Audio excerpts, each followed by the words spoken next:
Assalamualaikum warahmatullahi wabarakatuh. Waalaikumsalam warahmatullahi wabarakatuh. Hari ke-10 Ramadan teman-teman, dan kita masih belajar bersama di Hidup Bersama Al-Quran edisi khusus Tafsir Al-Misbah. Hari ini kita akan memulai pembahasan surah baru, Quran Surah Al-Qamar, yang artinya bulan. Tetapi sesungguhnya pada masa Nabi Muhammad, surah Al-Qamar ini dikenal dengan istilah surah Iqtarabat as-Sa'ah, ya Bi? Ya, iqtirabus sa'ah. Telah mendekat hari kiamat. Nah, soal terbelahnya bulan, betapa dekatnya hari kiamat, dan juga kisah umat dan kaum yang terdahulu serta perbandingannya dengan kaum musyrikin di Mekah adalah inti-inti dari surah Al-Qamar ini, yang kita akan mulai pembahasannya bersama Abi. Silakan Abi. Baik.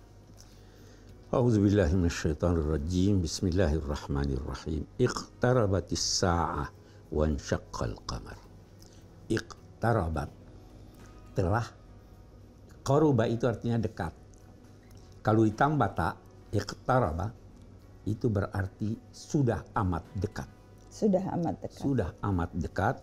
As-sa'ah, sa'ah itu adalah suatu saat yang amat penting dalam perjalanan hidup ini. Saat itu adalah saat kehancuran alam raya ini dan datangnya kiamat. Jadi ini masih sebetulnya ada sambungannya dengan akhir surah An-Najm sebelumnya. Betul, juga ya Bi ya. Kan itu ada ancaman tentang dekatnya hari kiamat. Betul. Ya, okay. Memang Al-Quran itu ada diistilahkan dengan tanasub, keserasian hubungan. Tafsir Al-Misbah itu sebenarnya salah satu penekanannya menekankan tentang keserasian hubungan kata demi kata, ayat demi ayat, surah demi surah. Itu oke. Baik, kita kembali. Iqtarabatis sa'ah, telah sangat mendekat hari kiamat. Kita sudah bicara tentang kiamat dan kedekatannya, kita tidak perlu ulang. Kita bahas azifatil azifah. Betul. Oke. Terus wansyaqqal qamar, dan telah terbelah bulan. Nah, di sini persoalan, apa bulan sudah terbelah atau baru akan terbelah? Nah, beda-beda pendapat ulama. Ada yang memahami insyaqqa yang merupakan kata kerja masa lampau ini, itu berarti telah segera akan segera terbelah bulan. Itu sama kalau kita berkata begini, qad qamatis shalah, salat telah selesai dilaksanakan. Sebenarnya kan baru mengajak untuk salat. Betul. Tapi sudah amat dekat. Kalau persoalannya seperti itu, penafsirannya seperti itu, tidak ada masalah. Nah, hanya persoalannya yang menjadikan bahasan ayat ini sangat panjang lebar adalah karena ada riwayat. Dan riwayat itu dari segi tinjauan ulama hadis sahih. Diriwayatkan dalam Sahih Bukhari. Sahih Bukhari itu suatu kitab hadis yang dinilai kitab yang paling sahih. Nah, di situ ada dijelaskan bahwa pada suatu ketika kaum musyrik meminta bukti dari Nabi. Bukti yang mereka minta, kalau memang benar engkau adalah Nabi utusan Tuhan, coba belah bulan. Jadi maka terjadilah pembelahan bulan. Oke. Nah, jadi, nah ini yang menjadi bahasan. Apakah itu masuk di akal atau tidak? Apakah itu bukan tentang apakah itu terjadi, Bi, tapi apakah itu masuk di akal atau tidak? Ya, bagus ini. Apakah itu terjadi atau tidak? Persoalannya sebenarnya kalau dari segi tinjauan agama bahkan ilmuwan, terjadi atau tidak di sini, kalau sejarah membuktikan terjadi, kita tidak usah persoalkan. Dan ada bukti kesahihan hadis dan tetapi seterusnya. Bukti kesahihan itu riwayat. Betul. Nah sekarang, apakah itu mungkin terjadi dari segi logika? Nah, di sini berbeda lagi sikap ulama. Jadi ayatnya begitu pendek, tapi pandangan ulama begitu beragam dan penafsirannya harus betul-betul utuh ya, Bi? Iya, jadi sekarang kita lihat, kenapa Anda berkata mustahil? Ya, dia bilang ini kan kita tidak pernah lihat bulan terbelah. Ini kan bertentangan dengan hukum-hukum alam. Nah, dijawab oleh yang percaya bahwa terbelah yang pertama, Tuhan itu Maha Kuasa. Melampaui hukum. Ya, melampaui ini. Nah, dan yang kedua yang lebih penting, hukum alam itu yang Anda namakan hukum alam, apa itu selalu seperti itu atau tidak? Dijawab supaya kita lebih ini, hukum alam itu tidak lain dari ikhtisar pukul rata statistik. Kita tidak tahu persis apa yang menyebabkannya. Itu ada yang beri contoh seperti perusahaan asuransi. Dia bisa memperkirakan jumlah mobil yang tabrakan ketika ini sekian, biayanya perbaikannya sekian, saya harus minta sekian dan sebagainya. Betul perkiraannya, tetapi dia tidak bisa menentukan mobil mana yang akan kecelakaan. Iya kan? Begitu juga. Nah, di sini mereka berkata, sebab dan akibat itu sebenarnya tidak lain yang kita ketahui bahwa sebab mendahului akibat. Ya, atau berbarengan dengan akibat. Tapi dijawab oleh Imam Ghazali dan David Hume, tidak semua yang berbarengan itu otomatis menjadi penyebab. Betul. Atau yang mendahulunya menjadi penyebab. Imam Ghazali berkata, ayam berkokok sebelum matahari terbit. Bukan kokoknya. Ya toh? Suara dentuman meriam kita dengar sebelum tembakan. Bukan itu yang menyebabkan. Bukan itu yang menyebabkan. Jadi yang percaya kuasa Tuhan lantas berkata begini, yang mustahil itu ada dua, mustahil menurut kebiasaan dan mustahil menurut akal. Kalau ini mustahil menurut kebiasaan tapi tidak mustahil menurut akal. Okay. Jadi intinya kita percaya bahwa alam raya itu berjalan dengan konsisten, ada hukum alam, tetapi saat yang sama kita juga harus percaya bahwa tidak tertutup kemungkinan bahwa Allah menyebabkan peristiwa yang berbeda sesuai dengan kuasanya yang tak terbatas. Betul. Wa ansyaqqal qamar. Nah, kita ingin garis bawahi, apapun pendapat yang Anda pilih itu tidak mempengaruhi kesahihan iman Anda. Ya toh? Yang mau percaya ini silahkan, yang tidak silahkan. Terus dikatakan wa iyarau ayatan yu'ridu wa yaqulu sihrun mustamir.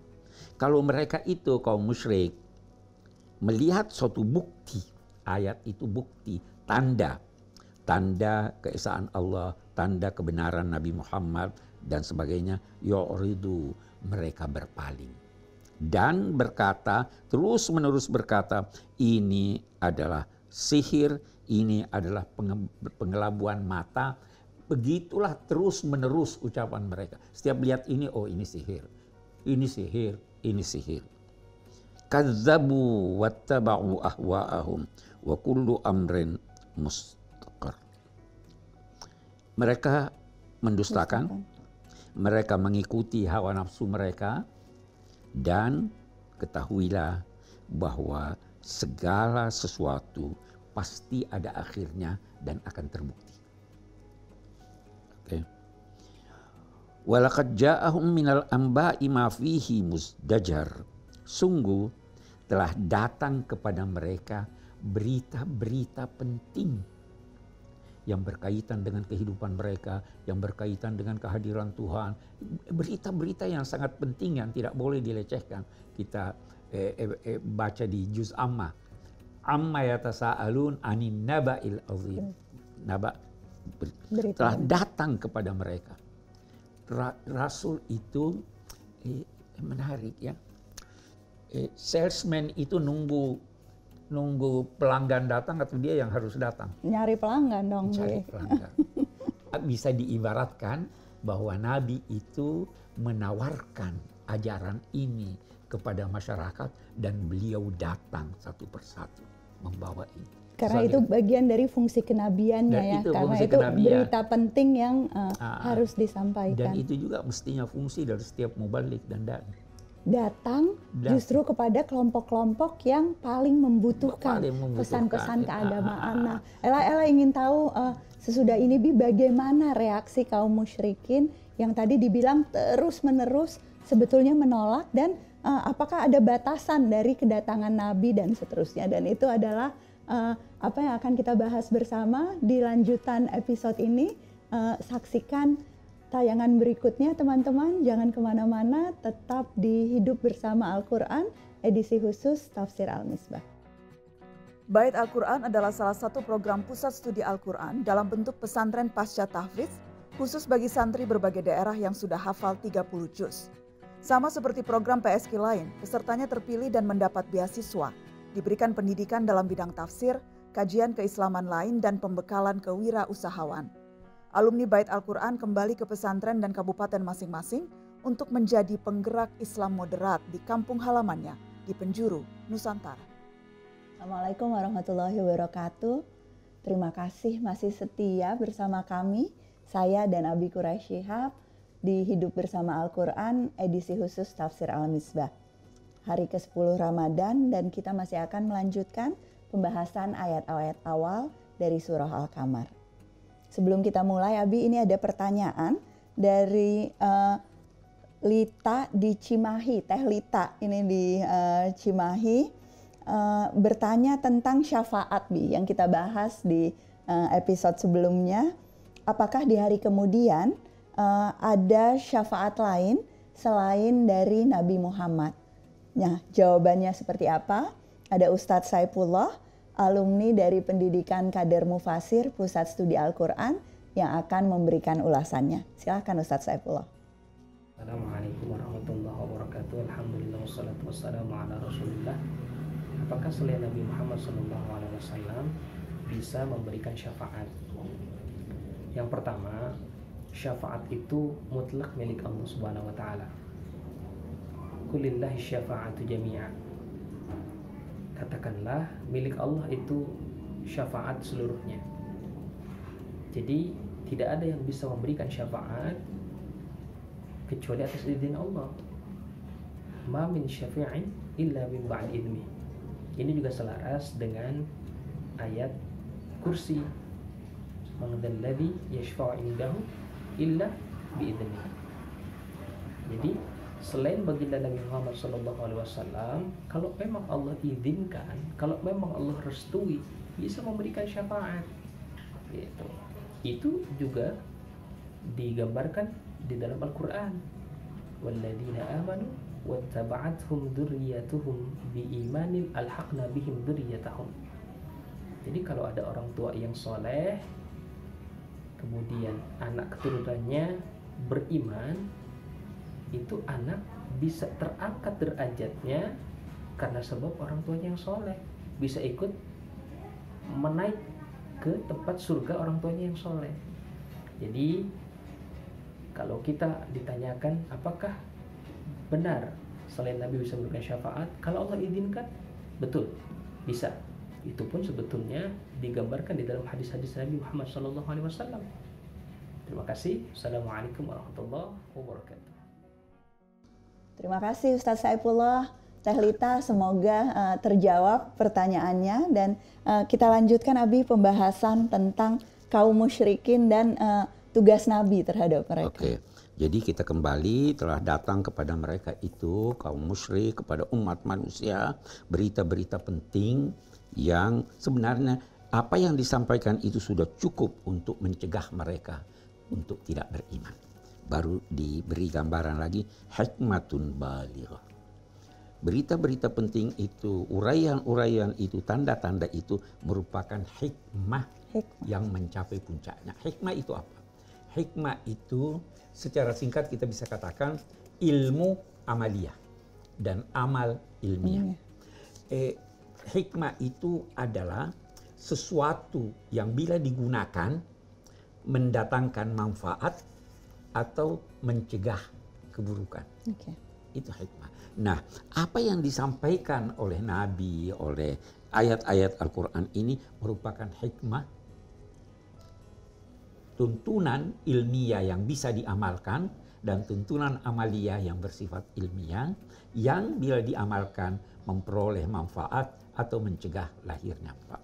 Dan hikmah itu mencapai puncaknya, baligh, mencapai puncaknya. Tetapi tetap saja mereka membangkang sehingga tidak berguna peringatan-peringatan itu. Bukan cuma satu peringatan, satu peringatan itu nuzur, peringatan. Fatawalla anhum, maka wahai Nabi Muhammad, jangan hiraukan sikap penolakan mereka. Yauma yad'u da'i ila syai'in nukir. Nanti ada suatu hari yang satu penyeru akan menyeru menyangkut sesuatu yang diingkari tadinya. Jadi ini sebetulnya Allah menggambarkan murka pada mereka gitu, pada saat mengatakan berpalinglah wahai Muhammad, dan kemudian ada gambaran tentang kondisi yang akan dihadapi oleh orang-orang itu. Jadi saya kira belum sampai pada murka kalau kita sampai di sini. Betul. Ini peringatan dan ancaman. Oke. Ya tahu. Nah, akan datang seorang atau akan datang satu yang menyeru, penyeru itu siapa? Bisa jadi malaikat Israfil meniup sangkakala, ya toh? Nah, kepada sesuatu yang diingkari. Apa yang diingkari itulah yang mereka ingkari sekarang. Mereka ingkari dan ketika datang itu, apa yang mereka ingkari itu pada awalnya masih remang-remang buat mereka, sampai mereka berkata apa? Mamba'atsana min marqadina hadza ma wa'ada ar-rahman. Itu kita baca. Siapa yang membangkitkan kami dari tempat pembaringan kami? Kok kami hidup lagi nih? Inilah yang dijanjikan oleh para rasul dulu. Ya. Khusya'an absaruhum, khusyuk pandangan mereka, tenang, hina, penuh ketaatan. Tapi di sini dia katakan yang tenang, hina, merunduk itu pandangan mereka. Kenapa pandangan mereka merunduk? Satu hal yang paling bisa membuktikan seorang khusyuk itu kalau Anda lihat matanya. Kalau tangannya bisa, tangannya tetap begini, tapi pandangannya. Nah, itu sebabnya orang yang sholat, yang khusyuk, disuruh mengarah kepada sesuatu. Jangan itu khusya'an absaruhum. Yakhrujuna minal ajdathi ka'annahum jaradun muntashir. Mereka itu keluar dari kuburan mereka bagaikan belalang yang tersebar. Belalang yang tersebar itu, kalau apa yang kita lihat itu bisa jadi tindih menindih. Tidak tahu arah, tapi pokoknya ikut ke lari bersama ini. Linglung, muhtiina ila da'i. Kepalanya menengadah kepada yang memanggil itu. Ketakutan. Ketika itu orang-orang kafir akan berkata, ini adalah hari yang sulit. Berat sekali untuk mereka. Berat sekali.